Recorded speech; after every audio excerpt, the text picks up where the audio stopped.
you cry no more. Welcome to another episode of Action Video Game Talk. I'm your host, Scott Action Jackson. Thanks for joining me today, or tonight, whenever you're watching or listening to this episode. I have a new list of news articles to go through, so let's hop right into it. It may not have the fancy new 3D or NFC reader of the new 3DS, but the 2DS is no slouch. If you've been looking for an entry point to the 3DS family for you or a family member, Nintendo just sweetened the deal. The 2DS is dropping in price from $129 to $99. Don't run out quite yet though. The wedge-shaped handheld isn't getting its cut until August 30th. The console is packed with a digital copy of Mario Kart 7. It has access to all the same online and digital functionality as the 3DS, without the 3DS mode. Because it doesn't close though, you'll want to make sure you have a way to protect the screens when not in use. Now, I'm sure a lot of people who are watching this or listening to this have probably bought a 2DS for real cheap, probably for $99 back when it was on sale for a limited time. It wasn't a permanent price drop then. And with this, it is. Or at least from what I'm able to tell it is. But this price drop to $99 isn't kicking in until August 30th. On top of that, it's going to be these Mario Kart 7 bundles that they have, where it's going to be a digital copy of the Mario Kart 7 game, which $100 for a system that can play standard DS games and 3DS games and a free Mario Kart for about $100. Yeah, that's an awesome deal right there. Once this kicks in, you might want to go and check the stores, find out if they have like certain colors, because last time I remember when this happened with the Mario Kart 7 installed, I think there was maybe 2 or 3 different colors that it was available in for the 2DS, so you might want to check your stores and check online to see what's available, to see if it is just one color or if it's multiple colors. To mark the film's 30th anniversary, Telltale Games' Back to the Future may be coming to PlayStation 4, Xbox One, and Xbox 360 later this year. According to a listing on Amazon Canada, Back to the Future 30th Anniversary Edition will be released October 3rd. Created in collaboration with Back to the Future co-creator Bob Gale, Telltale's 5-episode series is currently available on PC, PlayStation 3, Wii, and iOS. Back to the Future the game takes place 6 months after the events of Back to the Future Part 3, and sees Christopher Lloyd reprise his role as Doc Brown. Universal Studios is also celebrating Back to the Future's 30th anniversary by releasing 3 new Blu-ray collections, including interviews, documentaries, and animated shorts. I hope that this does truly happen here in the US, because it would make perfect sense. The 30th anniversary of Back to the Future, well, technically, is it actually going to be the first movie, or is it just the whole trilogy overall? Because that part right there a bit confuses me. But yeah, it would be the perfect time for them to bring this over to the PS4 or Xbox One because of the anniversary coming up. And it has previously been on the PC, PS3, Wii, and the iOS market. I did try this game. I tried it on PS3 when I had it. It is an awesome sequel to the 3rd Back to the Future movie. Or should I say, an awesome attempt. Because the game itself, like the article says, Christopher Lloyd does return to voice Doc Brown. However, Michael J. Fox does not come back to reprise his Marty McFly role. Because there was some, must have been some communication or issues, scheduling issues, I don't know. People who are listening or watching this can probably look it up. But Michael J. Fox did get involved in, I think, if I remember this right, maybe the last episode of this game.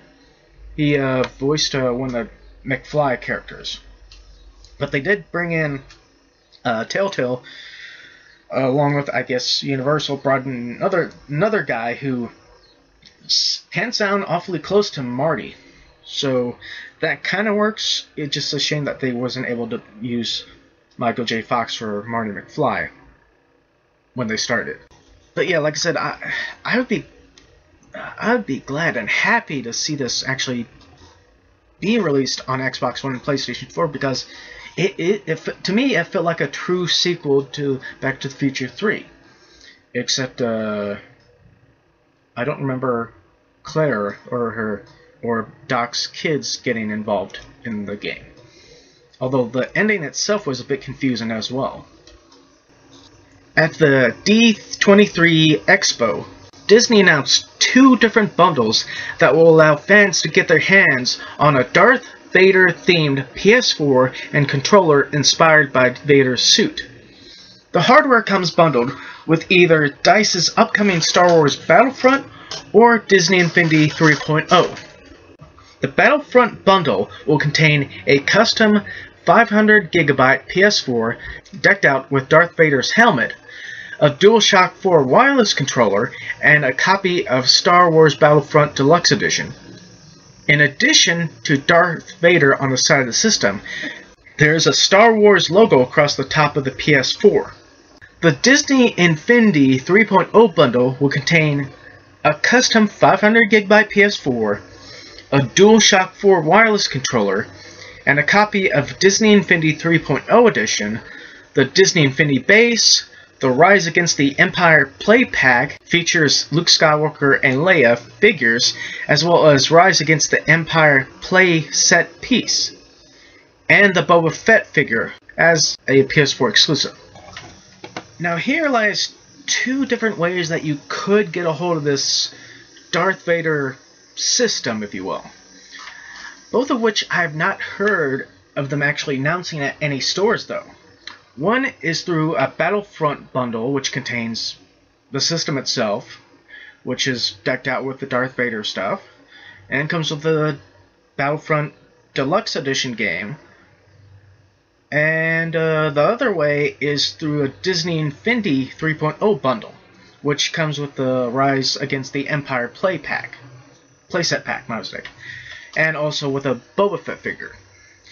Now, on this article, it doesn't say if the Disney Infinity one does actually have the Darth Vader helmet on it or not, but considering that it's part of the actual news article, it probably does. Now, like I said, I have not seen this available for a pre-order or for a reserve anywhere yet, so I don't know if this is just going to be released for a while, but the fact that none of the stores have announced anything about it is a huge question mark right there. It's like, why would the stores not say anything about it, but it was only revealed at the Disney D23 Expo, but that's it. Nothing else. I mean, I haven't seen anything listed on Amazon lately, which I honestly haven't tried looking for, but like I said, I'm surprised that none of the stores have actually been able to tell people about this stuff. I mean, I know I work at GameStop, and I've been checking regularly since this news article broke, and have not seen it listed for either kind of bundle. So, for me, it's just wondering what the hell is going on with this stuff. If this is actually going to happen or not.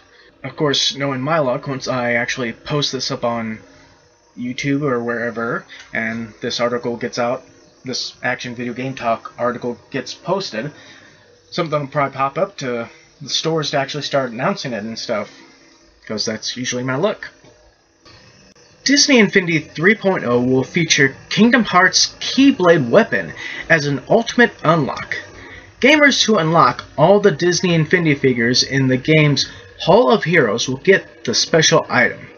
Square and Disney announced the Kingdom Hearts 3 Disney Infinity crossover at D23 2015. To me, this is kind of a, well, not really much of a crossover. I mean, if it was a full crossover, we would have maybe some of the main casts from Kingdom Hearts in Disney Infinity. like a Sora. And we'd probably have the Kingdom Hearts style of Donald Duck, Goofy, and King Mickey. But no, instead we're just getting a Keyblade. And how do we get this Keyblade? Well, according to this, once you unlock all, and that's the keyword here, all of Disney Infinity figures. Unlock all of Disney Infinity figures. Yeah, I kind of messed that up. Unlock all of Disney Infinity characters in the game's Hall of Heroes. Now, I know each year, well, each time, from the first one to presently the second one, there was like different halls of heroes. So I don't know if it means that you'd have to have every single character, which is a possibility. Now, I know that's probably a bit difficult for everyone to get a hold of, especially if you need to get every version of the character, let alone every little add-on piece that you can put under the character as well, but if that's the case. Last December at PlayStation Experience, Sony and Square Enix announced a port of Final Fantasy VII for PlayStation 4. Square has launched an iOS version that includes a couple of additional features not found in the original. You can completely turn off random battles to hit the story points and narratively critical fights. Of course, if you do that, you won't be able to level up.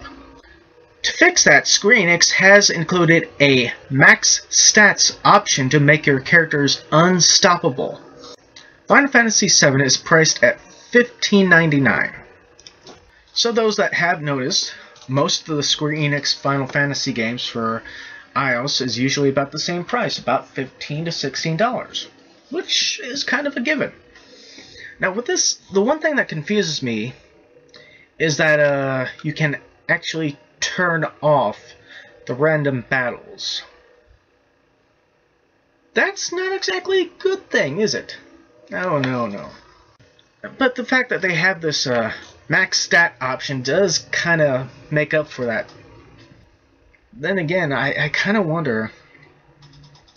I know the Final Fantasy VII on the iOS that they're probably released is either going to be graphic-wise like the PC and or the PS1 version, but I wonder if there's going to be any specific requirements to be able to play this on iOS, which they probably have the requirements listed, if any. Now, me, I know if I had a device, if I had an iOS device, I would be all over this, because I am a fan of Final Fantasy VII. But, yeah, I'm sure a lot of people probably pick this up eventually, especially leading up to this release that they're supposed to have for the PlayStation 4 at first, which is supposed to be more or less kind of a remastering, as in the PC version graphic-wise. They said that that's supposed to happen, and then later on at this past E3 they did announce kind of a reboot of the game, where it's more updated, remake of the game. So yeah, I guess they finally got around to this to actually please some of the fans, to get them remembering some of the memories from the game. Now, if you want to hear some more opinions on Final Fantasy VII, there is Fandom Night, who have done an actual legacy, I guess, review thing on Final Fantasy VII. You can go to their website, fandomnight.com, FANDOMKNIGHT.com. Go there, check for their podcasts. There should be a Final Fantasy Legacy, Final Fantasy VII podcast listed in one of their two options on the website. And from what I've heard, the YouTube version of it should be coming up pretty soon. So keep an eye on Fandom Night's YouTube channel as well. Well, that does it for this episode of Action Video Game Talk. Once again, thanks for joining me today, or tonight, or whenever you're watching or listening to this episode. Later on, I will have the separate clips up if you want to check those out. Down below, I will have the link to the Facebook page and email if you want to send any shout-outs over there or questions.